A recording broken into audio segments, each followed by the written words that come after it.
Hi, this is Jeff Zeig. Here I am in Phoenix, Arizona, in my office at the offices of the Milton Erickson Foundation, with another 5-minute tip for therapists. In this tip, I want to talk about multi-level communication. Milton Erickson, was famous for his use of multiple-level communication. People not only respond to the overt level of communication, they also respond to the covert level of communication.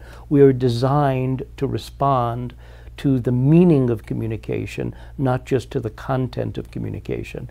Now, there's many people who have different distinctions for understanding communication. Roughly speaking, Noam Chomsky talked that there's a surface structure and a deep structure. And there can be transformations of the surface structure that still lead to the same deep structure. Eric Berne, the founder of transactional analysis, said that communication happens both at the social level and the psychological level, and that the outcome of communication is determined at the psychological level. It's a very good concept, especially if you're someone like Eric Berne, who was much more dedicated to communication that happened on an overt level. What he called ulterior transactions were a part of psychological games that were played for reasons that were unadaptive. But ulterior communication is productive, it's not only destructive.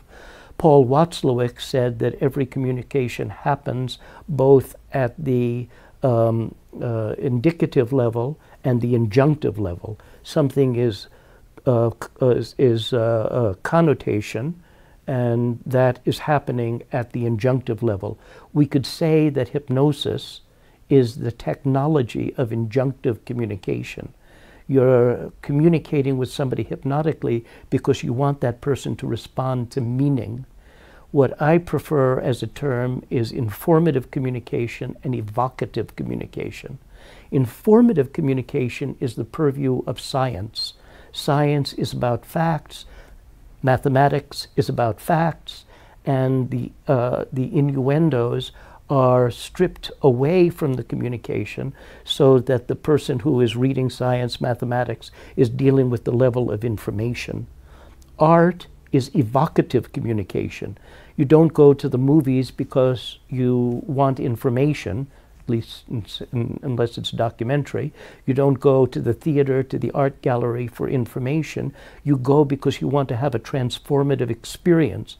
You want there to be a change in your state, a change in your mood, a change in your perspective. When we want people to get information, let's say that I'm working with a patient and the patient doesn't understand the difference between an action that is assertive, an action that is passive, and an action that's aggressive, I may need information to explain those three different categories.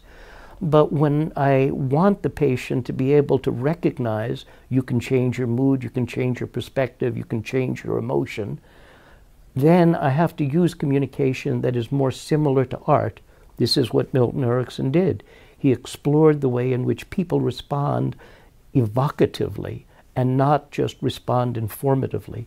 If you can get the person from where they're stuck to where it is that they need to be by giving them clear, unadulterated information, yes, please do that. But when we think about it and we want to understand that part of psychotherapy can be to help people to alter their state. A problem that people bring to therapy is that they are in unadaptive states. The state that they're in is not conducive to meeting the demands of their environment. They're in an unmotivated state. They're in a disconnected state. Most of the problems that people bring to psychotherapy are about being in an unadaptive state. When you study hypnosis, you learn something about changing states.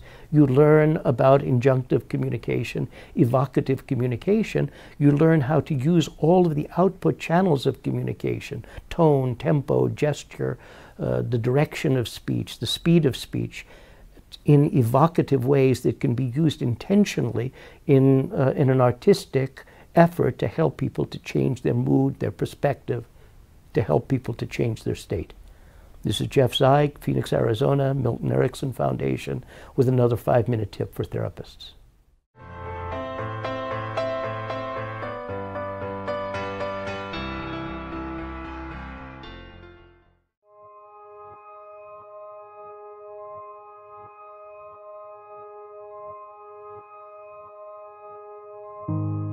We are a jealous animal.